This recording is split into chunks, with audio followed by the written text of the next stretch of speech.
Hello, everyone, and welcome to the Holy Comforter Episcopal Church YouTube Bible Study. I'm Jimmy Abbott, the priest here at Holy Comforter Episcopal Church in Spring, Texas.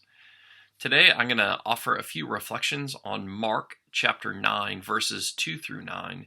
It's the last Sunday after the Epiphany, and on that Sunday, we always read the story of the Transfiguration.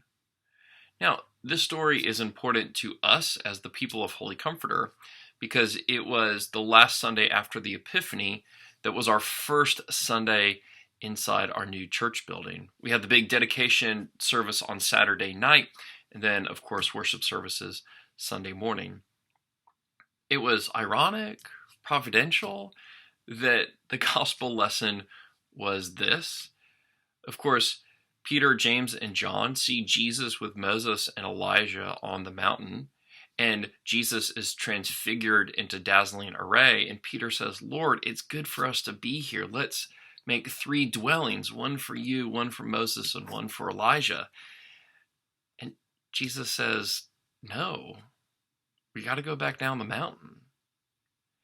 And I'll tell you what, it was really hard to preach that day, because we, as the people of Holy Comforter, had just spent 5 years to complete this building project, to complete this house of God, this house of prayer, and it was so amazing and wonderful, the dazzling array and the light and the glory and the joy of all of that.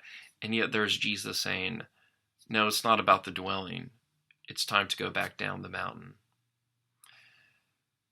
The way I wrestle with it then, and I continue to wrestle with it now, goes back to a book by E.O. Wilson, who is a biologist, and he wrote a book on eusociality.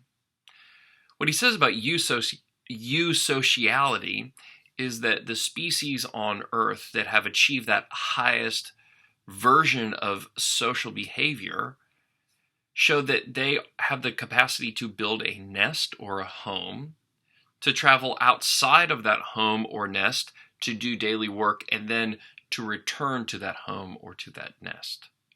So, of course, humans are like that. There's, I think, a species of shrimp, some wasps, some ants that have achieved that level of social behavior. And so that's how I look at church buildings, that they are places from which we are sent and to which we return. And so that we are never always in the church and we're never always out in the world, but we ought to have one foot in both. And I think that's how I square my wrestling with that. To think that, yeah, the mission of the church, of course, is out there in the world. But also we are fed and we meet the Lord Jesus there in the church with worship and sacraments and song. So I'd encourage you to think about your own sacred spaces. How is it that you meet Jesus there? But also, how is Jesus sending you away from that sacred space to go do mission and ministry in the world? Thank you all so much for joining me for this brief reflection on Mark chapter 9, verses 2 through 9.